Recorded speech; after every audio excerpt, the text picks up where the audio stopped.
विदर्भ शाहीर कलाकार परिषद करणार नागपूर अंतर्गत जिल्हा भंडारा द्वारा आयोजित 69वा धम्मचक्र प्रवर्तन दिनानिमित्त जिल्हास्तरीय सांस्कृतिक महोत्सव भारत सभागृह राज्य रोड साकोली येथे घेण्यात आले।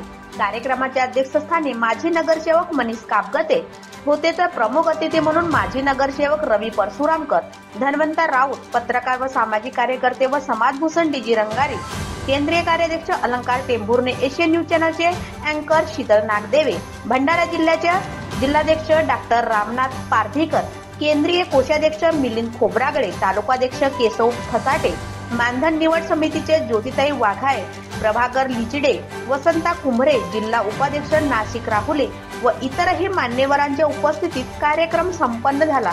नाटक, तमाशा, गोंधळ, भारूड, कलापथक, दंडार, कीर्तन, भजन, डहाके, नृत्य, शाहिरी, पोवाडा, जात्यावरचे गाणे असे विविध सांस्कृतिक कार्यक्रम घेण्यात आले। या प्रसंगी सामाजिक क्षेत्रात जनता विशेष योगदान आहे अशांचा सत्कार करण्यात आला। त्यामध्ये मनीष कापगते, रवी परशुरामकर, डीजी रंगारी, धन्वंतर राऊत, शीतल नागदेवे व इतर सामाजिक कार्यकर्तेही सहभागी।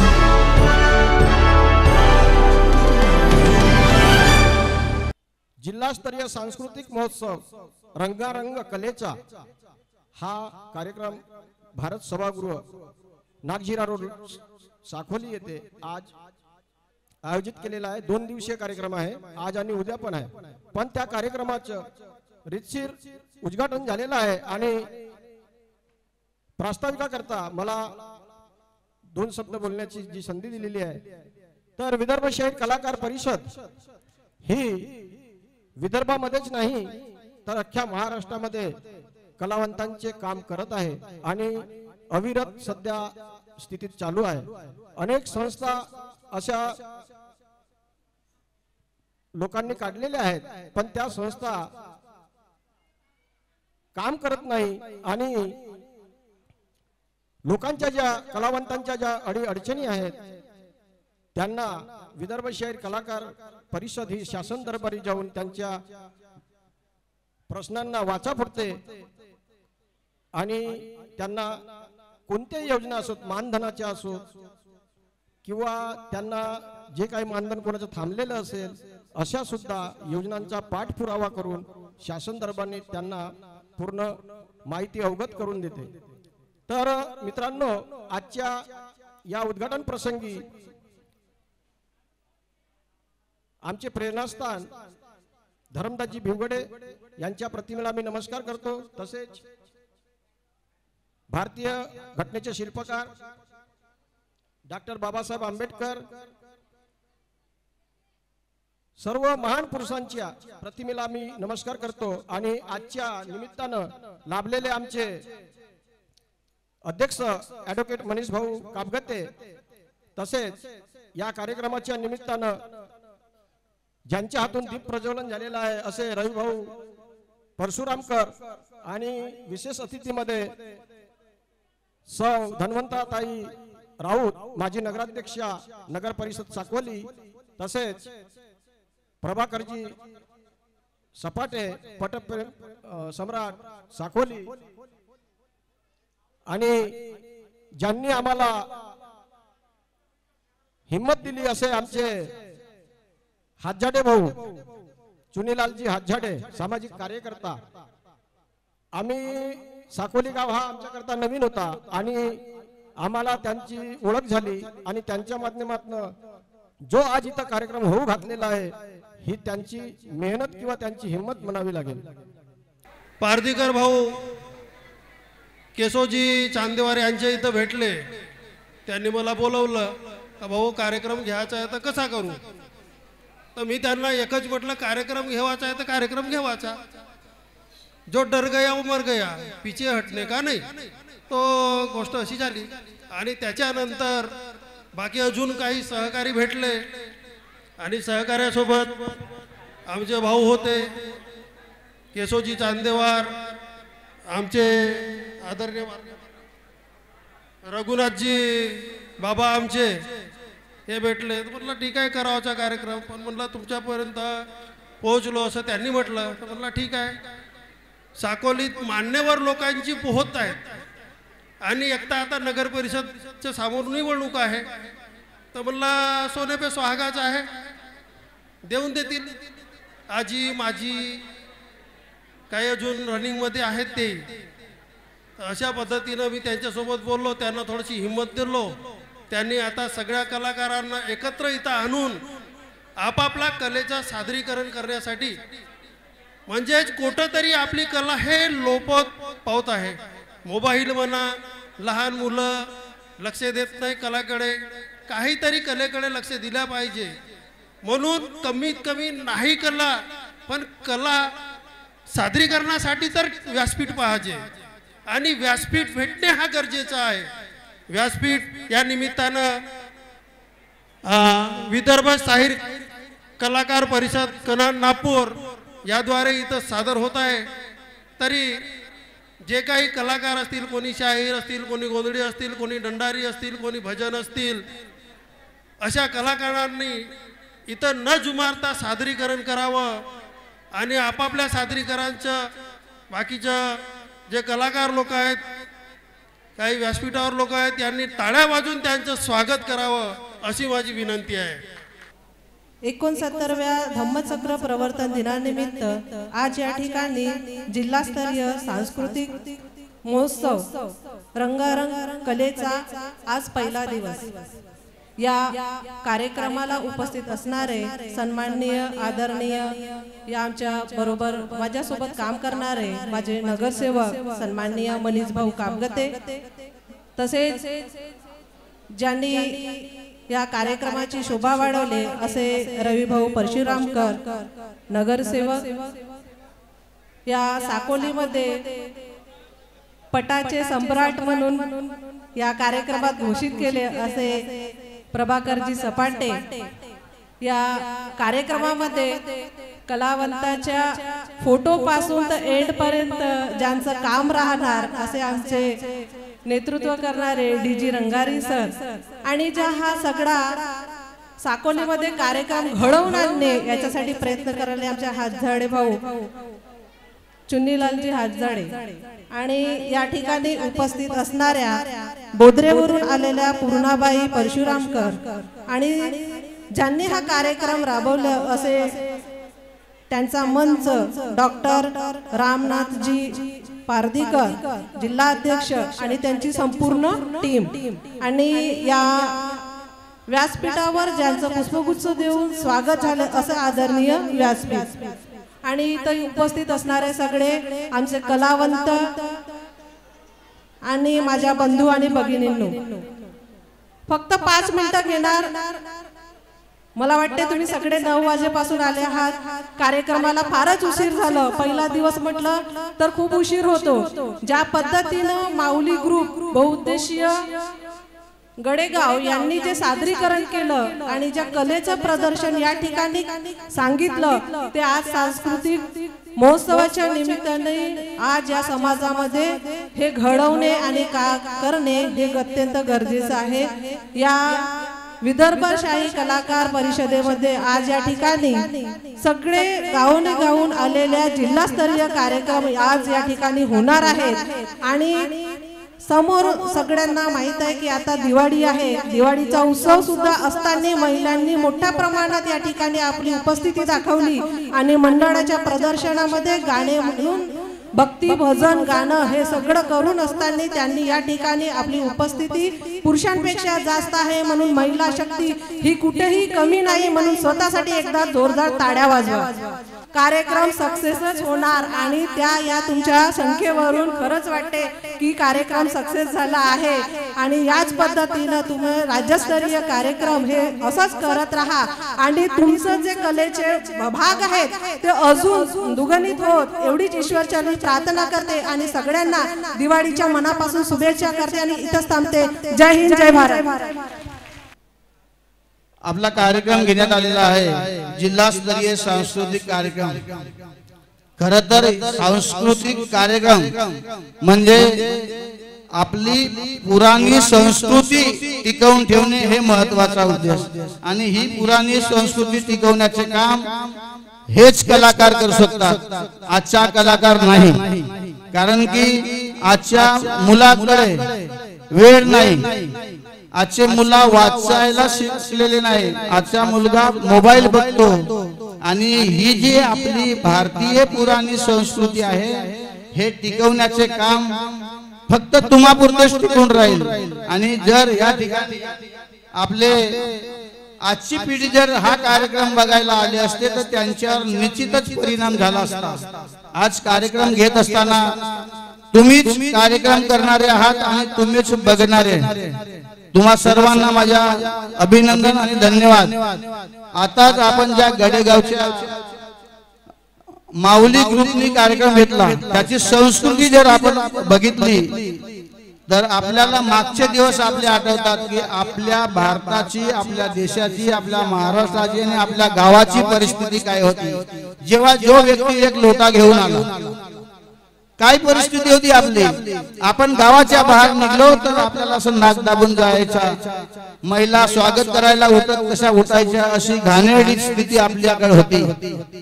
पण मी राजकारण नाही म्हणून बोलत नाही, परंतु 2014 नंतर नरेंद्र मोदींनी ती एक चांगली व्यवस्था केली आणि संत गाडगे बाबाच्या मार्गावर चालत गाव स्वच्छ, आपला गाव स्वच्छ गाव ही भूमिका घेतली आणि प्रत्येकाच्या घरी एक शौचालय दिलं आणि आज ती परिस्थिती नाहीनाट झाली। म्हणजे आपण कोणत्याही खेडेगावात गेलो तर किती घाणेरड बाहेर निघत होतो तर आपल्याला नाक दाबून जायला लागतं। आज तशी परिस्थिती आहे का? कोणत्या तरी गावात तसं आहे का? आम्ही शेंदुरापासून उमरीला जात होतो तर आम्हाला तिथून सकाळला जायची हिंमत होत नव्हती, अशी परिस्थिती होती। आज काळ बदलला, या तंत्रज्ञानाच्या युगामध्ये इकडे काळ जरी बदलला असला तरी आपली संस्कृती बदलली नाही, आपल्या संस्कृतीवर परिणाम झाला नाही। आज या ठिकाणी जो साहित्य त्यांनी आणलं होता त्याच्यात मुसर, हुक्कर, कावड ह्या गोष्टी आजच्या मुलांना माहित नाही। तुम्ही कावड म्हणून विचारला तर तो सांगू शकत नाही, त्याला मुसर म्हणलं तरी सांगू शकत नाही, जाता कशाला म्हणलं तर सांगत नाही। म्हणजे आपली संस्कृती लोप पावत चाललेली आहे। ह्या संस्कृतीला आपल्याला जिवंत ठेवणे काळाची गरज आहे। काळाची गरज याच्यासाठी आहे कारण की आपला जन्माला आलेला 1 वर्षाचा मुलगा त्याला जेवण करायचं जर असलं तर त्याची आई त्याच्या हातात मोबाईल देतो, तो गेम पाहतो आणि त्याची आई त्याला जेवण चारते। कशी आपल्या मुलांची वाढ होणार, कशी प्रगती होणार, त्याचा शरीर सुदृढ कसा होणार? आपले म्हणजे आमचा जो काळ होता 90चा 85च्या त्या काळामध्ये घरातील मुले बाहेर खेळायला जायचं, गिल्ली दांडू, कबड्डी, कुस्त्या, खो खो हे जे खेळ होते हे शरीर सुदृढ करण्यासाठी महत्वाचे होते। आज आपला पोरगा म्हणजे आपल्या 5वीतला जर पोरगा पाहिला तर 4थीत म्हणजे तो पहिलीतल्या पोरासारखा दिसतो आणि ज्यावेळेस 10वीतला पोरगा त्या काळामध्ये होता तो पोरगा आज फर्स्ट इयर फायनल सारखा आज तेव्हा वाटत होता। म्हणजे आपण कुठेतरी आपली संस्कृती विसरत चाललेला आहोत। मी सर्वांना विनंती करतो, तुम्ही कलाकार आहात, तुमच्यामध्ये कला आहे, ही कला इथं तर सादर कराच, पण आपल्या घराघरात प्रत्येक लहान मुलाला ही आपली संस्कृती शिकवण्याची अत्यंत गरज आहे। हे आपली संस्कृती लोप पावत चाललेली आहे, याचं महत्व त्यांना कळलं पाहिजे। तुम्ही मुलांना घरी आता म्हणजे 2 वर्षाचा मुलगा शाळेमध्ये पाठवतात, त्याला काय समजतो? तो तेव्हा ABCD शिकतो। आम्ही तर लगेच 5व्या वर्गात ABCD येत नव्हती, काय फरक पडला? पण त्या छोट्याशा मुलाच्या मेंदूवर किती परिणाम होते हे आपण अजून आपल्याला कळलेले नाही। म्हणजे आपण आपल्या स्वार्थासाठी म्हणावं लागेल, आपण बिजी आहोत पोराला शाळेत टाकून द्यायचं, त्याच्याकडे आमचं लक्ष नाही, त्या पोराच्या हेल्थ कशी वाढेल, त्याची ग्रोथ कशी होईल, तो मजबूत कसा होईल हे आतापर्यंत आपण लक्ष दिलेलं नाही। असो, या कार्यक्रमाच्या माध्यमातून तुम्ही आपल्या पुराण्या संस्कृतीचं सर्वांच्या समोर प्रदर्शन करता आणि त्यांचे तुमचे जे कृत्य आहेत हे कृत्य आम जनतेमध्ये सादर होतात आणि ती जनता तुमचा आत्मसात करते. एवढे तुमच्या ह्यासाठी खूप चांगलं आहे. तुमच्या कलांना, कलाकृतींना, सर्व नाटकीय बंधूंना, तमाशाकारांना आणि संगीतकारांना मी मनापासून अभिनंदन करतो आणि त्यांचे स्वागत करतो. त्यांच्यासाठी एकदा तुम्ही जोरदार टाळ्या वाजवा. आणि मला इथं मंडळाने बोलून, खरं तर मी ह्या कार्यक्रमाच्या उद्घाटक किंवा मनोज भाई अध्यक्ष किंवा धनंजयभाई ह्या नव्हत्या. खूप मोठे मोठे लोक आहेत, आजी माजी आमदार खासदार, आम्ही खालच्या लेवलवरचे पाहुणे होतो. पण इथं कदाचित त्यांचे पाहुणे न आल्यामुळे आम्हाला वारंवार फोन करला की तुम्ही या बाबा. आणि आम्ही अशा कार्यक्रमात जातोच. कोणी येत का आम्ही 2-4 जण 100% कार्यक्रमात असतो. त्यांचा मान आम्हाला दिल्याबद्दल मी मंडळाचे मनापासून आभार मानतो तुमचे सर्वांचे. आणि माझ्या शाल श्रीफळ देऊन सत्कार केला त्याबद्दल सर्वांचे अभिनंदन करतो आणि इथेच थांबतो. जय हिंद, जय महाराष्ट्र. प्रत्येक ग्रामीण भागातला आलेला हा जो कलावंत आहे, मोठ्या संख्येने उपस्थित असलेली इथं मातृशक्ती, माझे वडीलधारी आणि 69व्या धम्मचक्र प्रवर्तन दिनानिमित्त आवर्जून ह्या कार्यक्रमाला ज्यांनी मला इथं प्राचारण केलं असे डॉक्टर रामनाथजी पारदीकर साहेब, प्रथमतः मी त्यांना धन्यवाद देतो, आभार मानतो. खरं तर माझ्यासाठी हा एक वेगळ्या धाटणीचा कार्यक्रम, जिल्हास्तरीय सांस्कृतिक महोत्सव, रंगारंग कलेचा हा कार्यक्रम एक वेगळ्या धाटणीचा कार्यक्रम. आणि आपण बघतो इथं अनेक मंडळं आली आहेत आणि अनेक मंडळं इथे आपापला कलागुण सादर करणार आहेत. आणि त्या माध्यमातून खरं तर आपला तो खऱ्या अर्थानं भारताचा जो ग्रामीण क्षेत्रातला जो कलावंत आहे, त्यांनी खऱ्या अर्थानं हे आपल्या विदर्भातील नाटक असेल, तमाशा असेल, हुंदड असेल, भारूड, कलापथक, दंडार, कीर्तन, भजन, डहाका, नृत्य, पोवाडा, जात्यावरची गाणे, एकपात्री नाटक, रोवण्याची गाणे, गायन, वादन, वासुदेव, पांगुड, फुगडी, अशा विविध क्षेत्रात काम करणारे जे कलावंत आहेत, त्या प्रत्येकांना कुठं ना कुठं प्रत्येकाची कलागुण दाखवण्याचं इथं काम, सादरीकरण करण्याचं हे मंच या ठिकाणी उपलब्ध करून दिले असे डॉक्टर पारदीकर साहेब.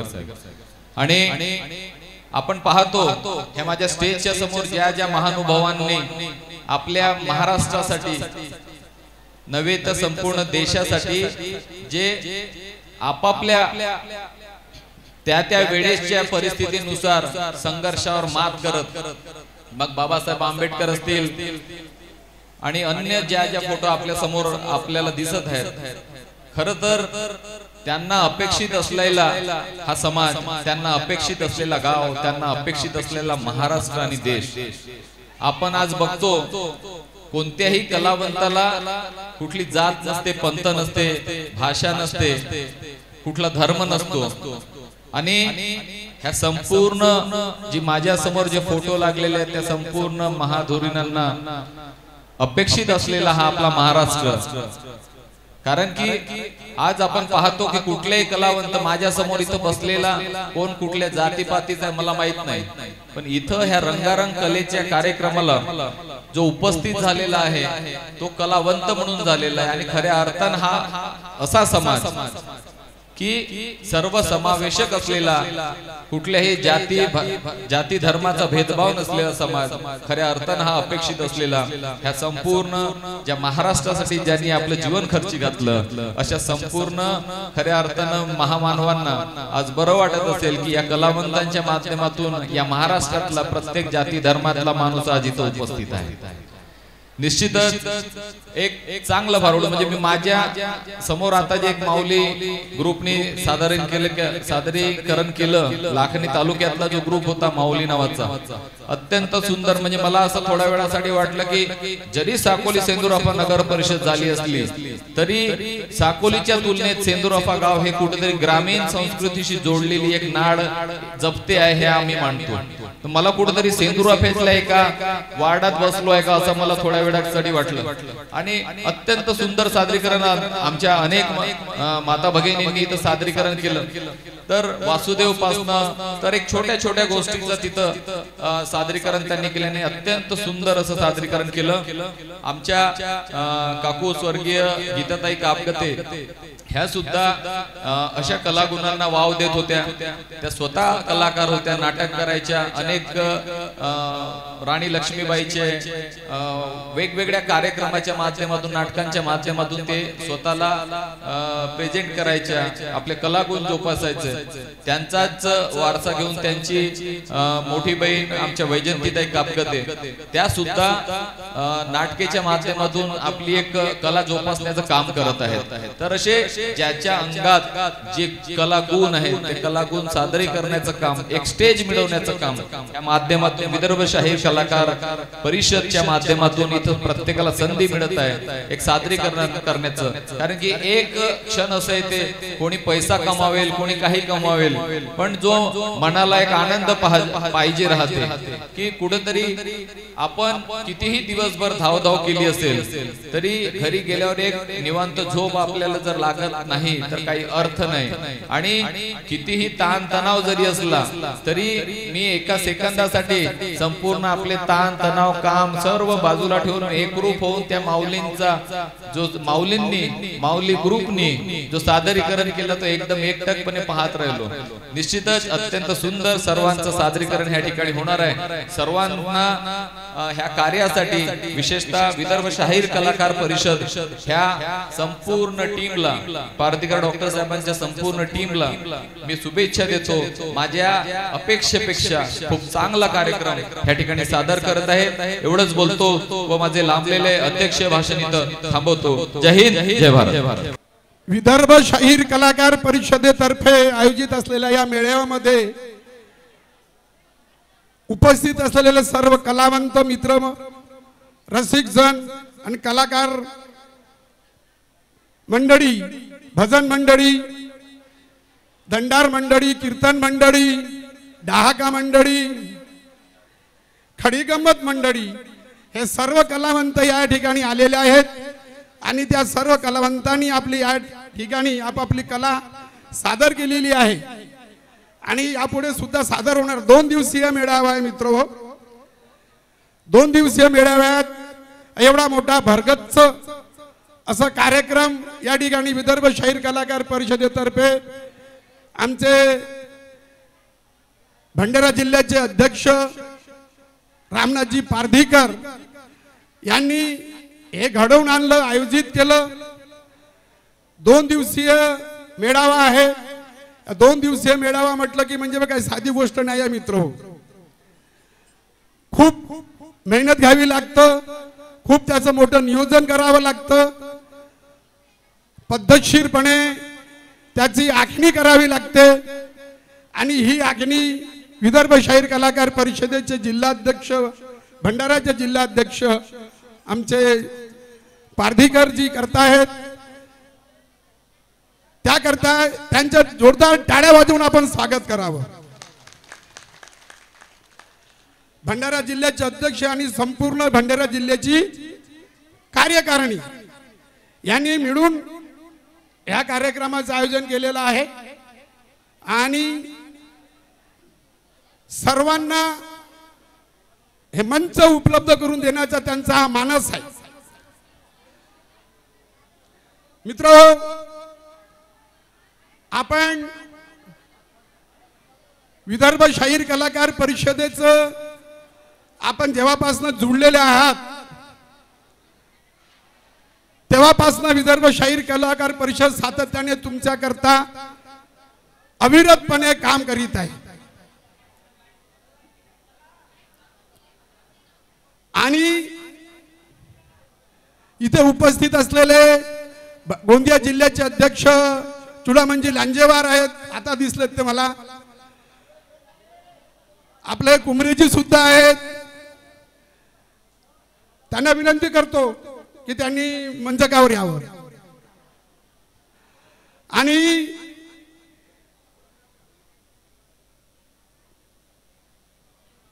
विदर्भ शाहीर कलाकार परिषदेने कलावंता करता आजपर्यंतचा इतिहास आहे मित्र.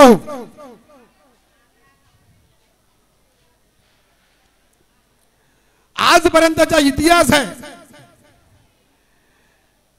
की कलावंतांनी विदर्भ शाहीर कलाकार परिषदेला जो विश्वास दिला, जो विश्वास टाकला, जो आपलं समजलं, त्याला कधीही त्यांनी तडा जाऊ दिलेला नाही. त्यांनी कधी त्यांचा विश्वासघात केला नाही.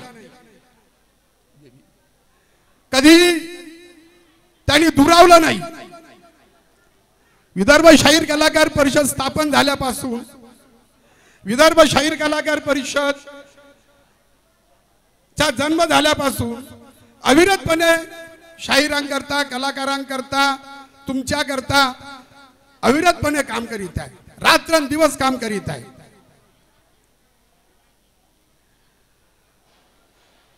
आणि तुम्हालाही माहित आहे मित्र,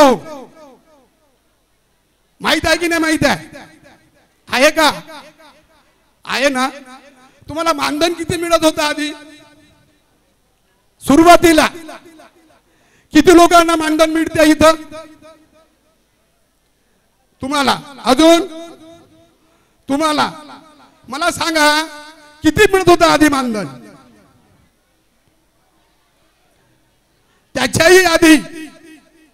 त्याच्याही आधी 500 रुपये मानधन मिळत होतं. 500 रुपये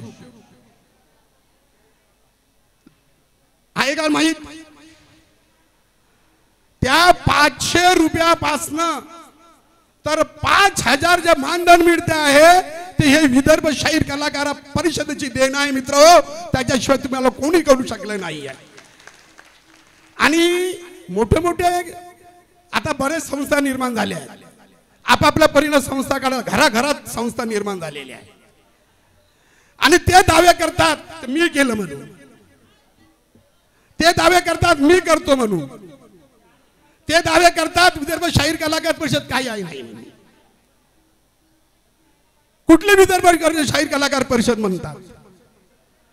अहो या जे इथे काम करतात ना, लांजेवारजी, कुमरेजी, पारदीकरजी, जे इथं काम करतात ना, त्यांचा जन्म विदर्भ शाहीर कलाकार परिषद मधून झालेला आहे. आणि त्यांना घडवल्या विदर्भ शाहीर कलाकार परिषदेने. संस्थेचा जन्म विदर्भ शाहीर कलाकार परिषद मधून झालेला आहे. आज अनेक संस्था निर्माण झाल्यात, आपापल्या परीने संस्था निर्माण केलेल्या आहेत. कुणाची देण आहे ती? कुणापासून निर्माण झालेली आहे? कुणापासून तुम्ही शिकलेले आहात एवढे? की शाहिरी म्हणजे काय, कला म्हणजे काय, लोककला म्हणजे काय, मानधन म्हणजे काय, शासनाच्या योजना म्हणजे काय, हे माहित तरी होतं का तुम्हाला? हे होतं का माहित मित्र? मला तुम्हाला विचारायचं. विदर्भ शाहीर कलाकार परिषदेने रात्रंदिवस कष्ट करून हे मेळावे लावून, मेळाव्याच्या माध्यमातून हे सर्व जनजागृती केलेली आहे. आणि शासनाच्या किती योजना आहेत, कोणत्या योजना आहेत, काय योजना आहेत, हे तुमच्यापर्यंत पोहोचवण्याचं काम विदर्भ शाहीर कलाकार परिषदेने केलेलं आहे.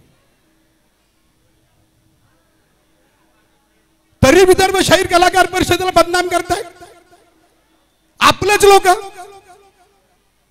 आपल्यातलेच लोक. घर का भेदी लंकाड आहे अशी परिस्थिती निर्माण झालेली आहे मित्र. आपल्यातच तो राहतो, आपलंच खातो, आपलंच पितो, आपलंच हे करतो आणि आपलीच बदनामी करतो. हे बरोबर होईल का सांगा मित्र? असे भरपूर लोक आहेत, असे भरपूर लोक आहेत ज्याच्या मनाला आलाय ते करायला लागले आहे. नवीन नवीन संस्था निर्माण झालेल्या आहेत आणि त्या संस्थेच्या माध्यमातून आपल्या स्वार्थासाठी संस्थेला बदनाम करण्याचा प्रयत्न करतात. विदर्भ शाहीर कलाकार परिषद खपवून घेणार नाही. आज विदर्भ शाहीर कलाकार परिषदेचे केंद्रीय अध्यक्ष येणार होते मनीषजी भिवगडे, परंतु इलेक्शन लागलेलं आहे मित्र. त्यांच्या इलेक्शनचं मोठं काम आहे. त्यांच्यावर संपूर्ण नगर परिषदेची जबाबदारी दिलेली आहे. ती जबाबदारी आज त्यांची मीटिंग आहे. त्यांच्या कलावंतांच्या मेंबर लोकांच्या ते मुलाखती घेणार आहेत. त्या मुलाखती सुद्धा त्या देणार आहेत. त्याचा कार्यक्रम व्यस्त असल्यामुळे ते काही येऊ शकले नाही. परंतु मित्र, मला सांगावंसं वाटतं की आपण ज्या घर बांधलं म्हणा किंवा आपण जे वृक्ष लावलं ते वृक्ष आपणच तोडतोय. त्या वृक्षाला आपणच काटायला लागलोय. तुम्ही जे आपल्या घरी झाड लावा ते झाड वाढल्यानंतर तर तुम्हीच कापायला लागल. तुम्हीच कापणार का? ते त्याला परत अजून कसं वागवता येईल, कसं वाढवता येईल, त्याला फळ कसं लागेल याची तुम्ही दखल घेणार की नाही? पण नाही. आपण ज्या ठिकाणी आपण काम करतो, ज्या ठिकाणी आपण वावरतो, ज्या ठिकाणी आपण सर्वांना घेऊन चालायचा प्रयत्न करतो, त्याच ठिकाणी तुम्ही खीळ लावायचा प्रयत्न करता. काय मतभेद असतील, मतभेद असतात, मतभेद असावाच, पण मनभेद असू देऊ नका. आपसात तुमच्या मतभेद आहेत. हा कलाकार तसा, तो कलाकार तसा, तो कला आम्हाला का सांगेल, तो भजन किती गावते आम्हाला चांगल्या प्रकारे माहित आहे, तो कसा पेटी वाजवते ते आम्हाला माहित आहे. एकमेकाबद्दल असं कलावंताच्या मनामध्ये असं मतभेद राहते आणि ते राहिलंही पाहिजे, आहे की नाही? मी चंद्रपूर जिल्ह्याचे जिल्हाध्यक्ष शंकरजी रामटेके यांना सुद्धा विनंती करतो, त्यांनी कृपया मंचकावर यावं. आहेत का इथे? त्यांनी सुद्धा यावं मंचकावर.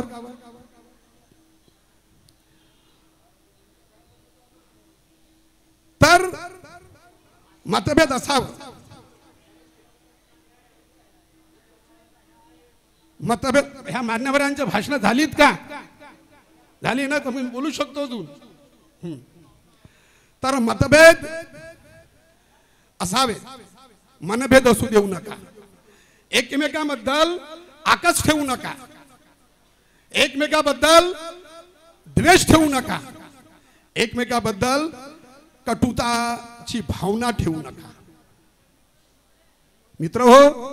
कारण आपण ज्या ठिकाणी काम करतोय त्या ठिकाणी सर्वांना समजून घेऊन चालावं लागतं.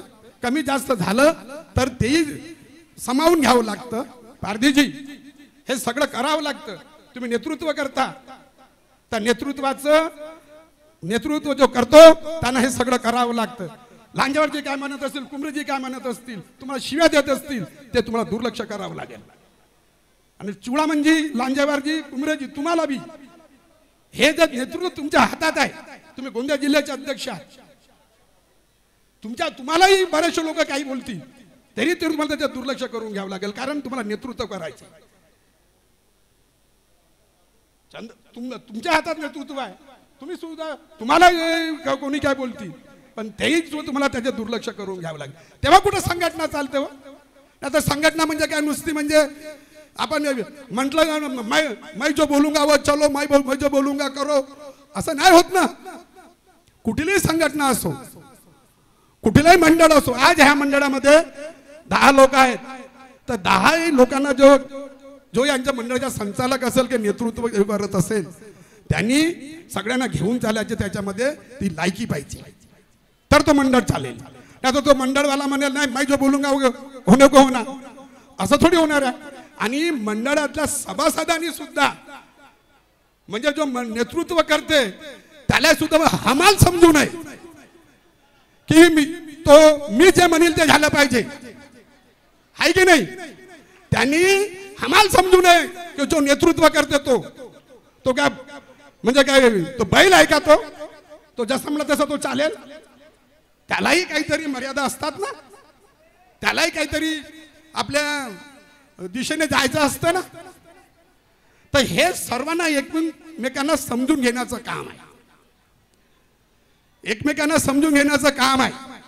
जर आपण एकमेकांना समजलो नाही तर आपली ही जी संघटना आहे ही संघटना राहत नाही. तो त्याला घराचं घर पण एखादा आपला घराचंच उदाहरण घ्या. बापानी मुलावर रागवलं, मुलगा बापावर रागवतो, तेव्हा तिथे वातावरण कसं राहतो? विस्कळीत वातावरण होऊन जातो. तर असं विस्कळीत वातावरण आपल्याला ठेवायचं नाही मित्र. आपल्याला शांत, प्रेमाने आणि करुणेने आणि मन मिळवू वातावरणामध्ये आपल्याला हे सगळं काम करायचं आहे. एकमेकांना समजून घ्यायचं आहे. एकमेकांना काही लोकांचे प्रश्न असतील, काही लोकांचे समस्या असतील, ते समस्या प्रश्न एकमेकांनी समजून घ्यायला पाहिजे. ते सोडवण्याचा प्रयत्न सर्वांनी मिळून केलं पाहिजे. आता एखाद्याला मानधन मिळालं, मंडळातल्या एका कलाकाराला मानधन मिळालं, तर तो मानधन ज्याला मिळतो ना तो काय करतो माहित आहे का? दुसऱ्या दिवशी पासून त्या मंडळाशी काय घेणं देणं ठेवत नाही. बरोबर आहे? तो का म्हणते आता मला माझं झालं, तुम्ही पाच बसा म्हणते, मला भेटलं म्हणते तुम्ही पाच बसा, म्हणते तुम्हाला काय करायचं करत बसा म्हणते. बरोबर आहे की नाही? तर हे कसं चालणार आहे अशाने? आणि त्याच्याकरताच म्हणजे आपण म्हणजे आलेलो आहे का इथे? त्याच्याकरताच आपण काम करतोय का इथे? अहो ही कलावंत मंडळी आहे सर्व. तुम्हाला मानधन मिळालं आहे ना, तर दुसऱ्या कलाकाराला कसं मानधन मिळेल, कसं मिळवता येईल त्याच्याकरता तुम्ही प्रयत्न करा. तुम्ही प्रयत्न कराल तर मानधन मिळेल, तर मानधन मिळणार नाही त्यांना. म्हणजे संघटनेची नुसती जबाबदारी नसते, समितीचे जे सभासद असतात त्याची सुद्धा जबाबदारी नसते. ही जबाबदारी आपली असते आणि आपली जबाबदारी आपण ओळखाली पाहिजे